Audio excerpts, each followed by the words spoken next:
Hi folks, thanks for joining me today.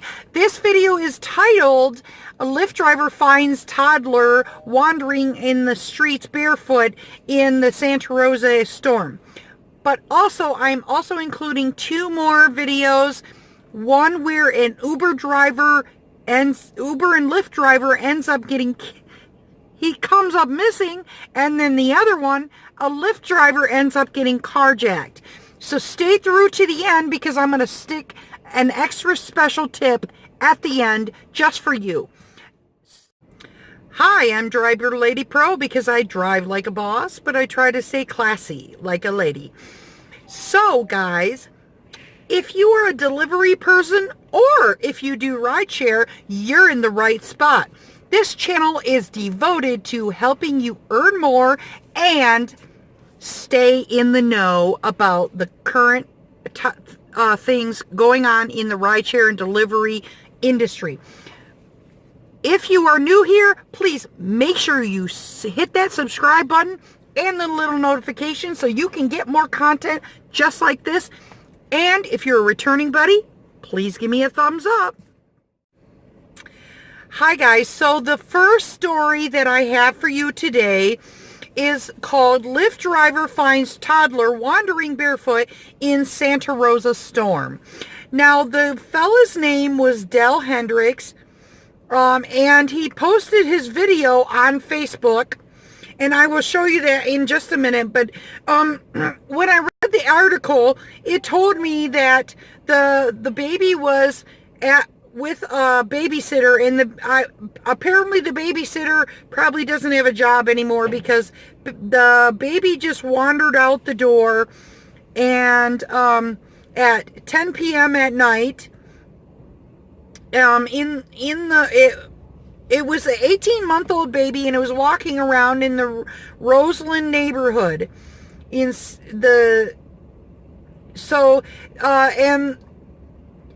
the guy said he was just dropping off somebody in an apartment complex, and he found a little baby just walking around with no shoes, no nothing. And he took the baby and he sat in his car and he called the police and waited with the baby. And it said Hendrick brought the baby to the near where he looked for signs of an open door or someone searching for the little girl, and he couldn't find anyone. Maybe the babysitter was still just sitting there not knowing the baby's gone. So he posted a picture on Facebook of let me get this, see if it takes a minute to load. So let me see. Do again.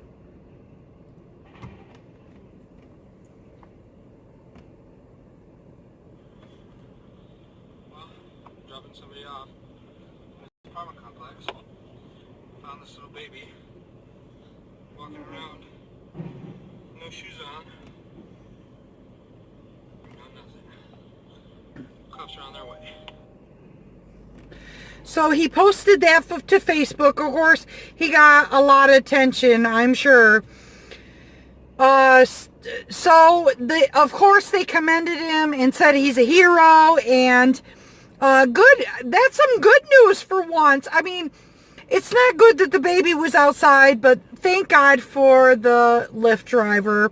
And I hope that Lyft does something for him, to thank him. I'm sure the family's going to and everything like that. But, so anyway, the next one is, so I found this article, and it's really short. This Uber and Lyft driver, it didn't say, it was on January 28th, and he had an accident.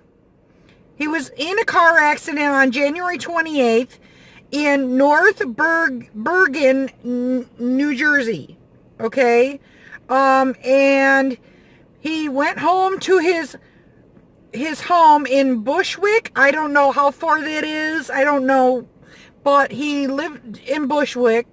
He talked to his family and his roommates around 11 p.m. after it, because so he had 10 So then that night, and then after that, he disappeared. So they don't know, the family doesn't know where he is at. They're trying to reach out to the Lyft and Uber community in New York City to keep an eye out for him. They don't know, like, if maybe he had a head injury and he's disoriented. They have no idea. They're putting flyers all around. The number, I will make sure I include the phone number to the NYPD and the family, all the contact information in below. I did put it on the thumbnail too if you can't find it. So then here is the other one, and it's a real short one. Okay.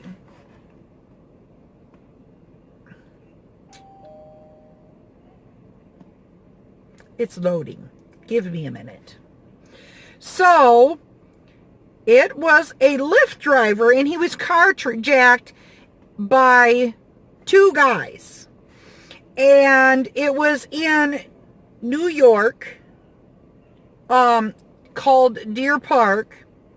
And the two guys in the car threatened to use a gun on the driver.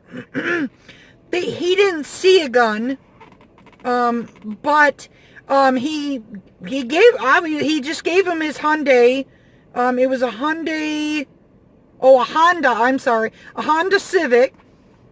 They just took off with it. He didn't see the gun, but they just took off of it, drove off. They did get one guy, and they're still looking for the other guy. Obviously, the other guy probably has a car. So,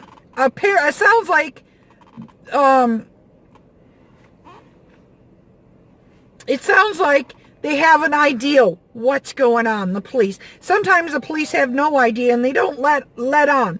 But it does sound like that they might have a clue about what's going on. Okay, so this is my final tip, and I think it's important. Rideshare driver Dustin says this, and I stand behind what he says. It's important to keep some sort of protection. Of course, in the manual, lethal protection such as a gun is unlawful, and it's not a good idea to admit to anybody if you were to have it, especially customers. I don't care how legal it is in your state to conceal and carry. If you have to use lethal force, you will be deactivated. But I try to tell people, I keep a flashlight handy. A flashlight can be used as a weapon. I mean, if it's got enough weight to it, just in case you have to. Not that I would want to. Another thing I've heard other people say is they keep pepper spray.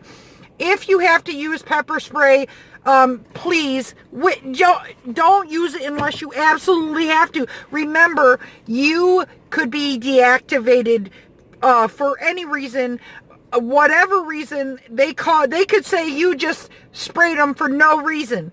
So the second thing is you need to make sure that you have a dash cam, okay? If you do not have a dash cam, I have heard that background recorder on the iPhone works really good. And other people have said that they use tasers. I don't know if I'd keep a taser in my car, but I have seen people, there's somebody behind you, or over here, you are vulnerable from behind, okay? I don't know if you can, get them well enough like that if they, grab a hold of your neck or something. So make sure. I've heard of people that have gotten jumped walking down the street. You're vulnerable in your car. So it's important to make sure you have all this stuff ready. So don't leave it in your bottom of your purse, or, have to scramble around for it. It's not going to help you. The other thing that is really important is that the minute you see them, lock the door, to make sure you get a good look at them before you let them in the car. Making sure that you are not letting somebody that might be drunk and screaming at you. If they're outside of your car and there's problems outside of your car, then you can cancel and drive off before you let them in the car. That is my tip. I know it's a long tip, but it's important to stay safe out there, folks. And as always, hustle hard, but hustle smart. And if you don't hustle smart, take your broke ass home. Driver Lady Pro out. Hasta la vista, baby.